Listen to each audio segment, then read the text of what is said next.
So hi friends, today we will discuss APS and MPS, okay, and characteristic of saving function also. Now, what is APS? Average propensity to save क्या है? तो ratio of national income and total saving is called average propensity to save. तो what is the formula of APS? The formula of APS equal to total saving divided by total income. ठीक है ना?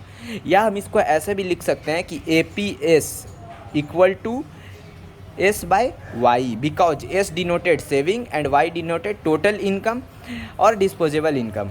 Now MPS, अब MPS क्या है? The ratio of change in total income and change in total saving is called propensity to save.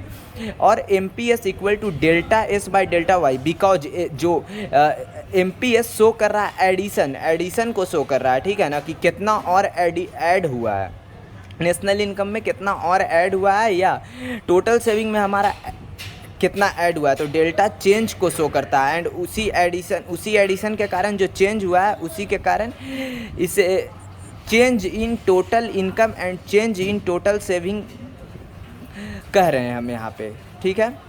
हम इसे और भी कुछ और तरीके से भी डिफाइन कर सकते हैं कि it is a mathematical relationship between total income and it is a mathematical relationship between change in total income and change in total saving and many more types also. Now we will discuss the characteristic of saving function. अब हम लोग saving function का characteristic define करते हैं. तो क्या भाई, saving function represent कर रहा है एक फिक्स एंड स्पेसिफिक रिलेशन. किसके बीच? देखिए, सेविंग फंक्शन क्या कर रहा है? रिप्रेजेंट कर रहा है सेविंग एंड रिप्रेजेंट कर रहा है फिक्स एंड स्पेसिफिक रिलेशन. किसके बीच? अमाउंट ऑफ टोटल इनकम और सेविंग के बीच. ठीक है? दूसरा क्या है भाई? MPS can be derive by delta s by delta, जैसा कि मैंने ऊपर बताया. And the value of MPS is greater than 0 and less than 1. जो एमपीसी का वैल्यू होता है हमेशा 0 से बड़ा होता है और लेस देन 1 होता है, 1 से कम होता है. ठीक है ना? ये तीसरा कैरेक्टरिस्टिक क्या है? जो वैल्यू ऑफ एमपीसी क्या है ना, कांस्टेंट रहता है या बढ़ते रहता है along with increase in total income. जैसे जैसे टोटल इनकम या डिस्पोजेबल इनकम बढ़ रहा हो या नेशनल इनकम बढ़ रहा हो उसी तरह से सेविंग भी हमारा बढ़ेगा. ठीक है ना? Now APS can be drive by APS equal to S by Y. जैसा कि हमने ऊपर पढ़ा है, एपीएस इंक्रीज होते रहता है जैसे जैसे टोटल इनकम हमारा बढ़ता है. ठीक है? Now we will discuss the relationship between APC and APS. अब हम लोग रिलेशन पढ़ने जा रहे हैं कि एपीसी एंड एपीएस के बीच में रिलेशन क्या है. तो जैसा कि हम लोग जानते हैं, एज वी नो डैट, कि हमारा y equal to C plus होता है, y equal to C plus S होता है.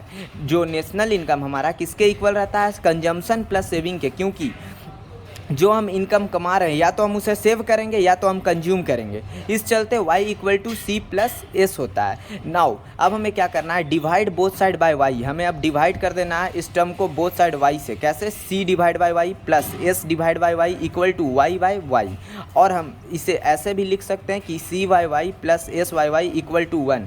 अब क्या हो रहा है यहाँ? c by y equal to होता है टोटल कंजम्पशन एक्सपेंडिचर और y होता है डिवाइडेड बाय टोटल इनकम. ठीक है ना? तो इसे हम क्या कह सकते हैं? एपीसी भी कह सकते हैं, क्योंकि एपीसी का फॉर्मूला होता है total consumption expenditure divided by total income. उसी तरह से एस बाय वाई को हम क्या कह सकते हैं? Total saving divided by total income, जो कि फॉर्मूला होता है एपीएस का. तो हम लोग जैसा कि पढ़े थे पहले भी कि एपीएस इक्वल टू होता है total saving divide by total income. तो अब क्या करेंगे? हम ये दोनों को ऐड करेंगे. सो क्या हुआ? APC plus APS equal to 1 होता है. थस यदि टोटल इनकम कंट्री का यूज हो रहा हो ओनली फॉर कंजम्पशन पर्पस और saving purpose, then the APC and APS will always equal to 1. अगर हमारा टोटल नेशनल इनकम, जो भी टोटल इनकम हमारा कंट्री का या टोटल नेशनल इनकम हमारा कंट्री का, अगर टोटल नेशनल इनकम और टोटल कंजम्पशन एक्सपेंडिचर जो total national income and country का जो है या टोटल इनकम हमारा कंट्री का जो कि कंजम्पशन में या सेविंग में पूरी तरह से यूज हो जा रहा है, तब एपीसी एंड एपीएस जो हमारा है विल ऑलवेज इक्वल टू 1 रहता है. तो further APC plus A P S equal to 1। So हम इसे ऐसे भी लिख सकते हैं। तो हमारा क्या हुआ, ए पी सी जब मेरे को निकालना है तो 1 माइनस ए पी एस कर सकते हैं, और जब ए पी एस मेरे को निकालना है तो 1 माइनस ए पी सी कर सकते हैं। तो ए पी एस निकालना है तो 1 माइनस ए पी सी कर सकते हैं। Now again if A P C increases, जब ए पी सी इंक्रीज कर रहा होगा then the A P C will be, A P S will be decrease. A P S जब हमारा एवरेज प्रोपेंसिटी टू कंज्यूम जो बढ़ रहा होगा then the average propensity to save will always decrease.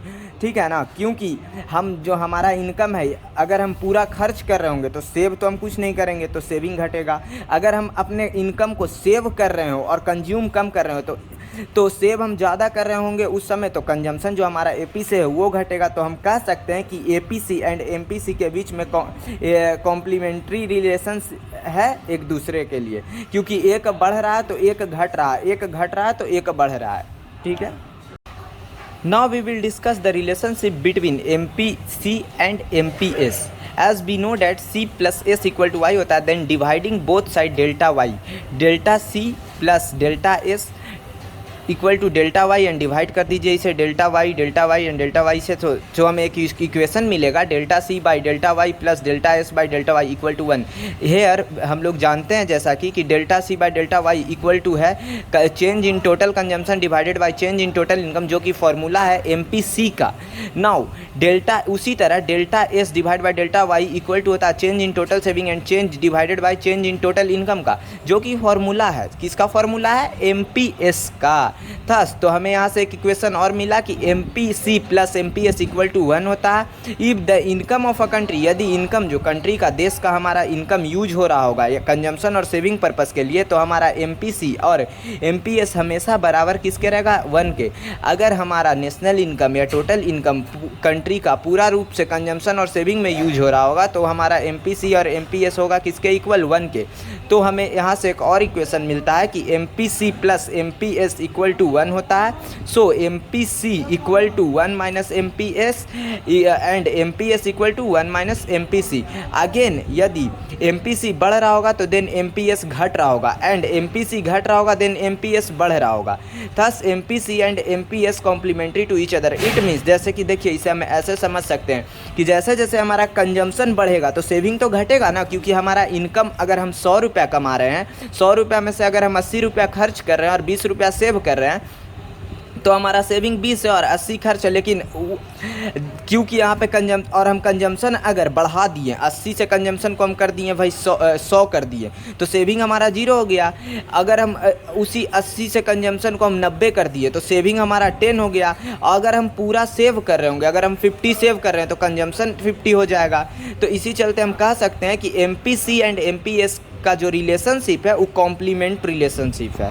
ठीक है, कॉम्प्लीमेंट रिलेशनशिप है, एक बढ़ेगा तो दूसरा घटेगा, दूसरा बढ़ेगा तो पहला वाला घटेगा, है कि नहीं। So thank you.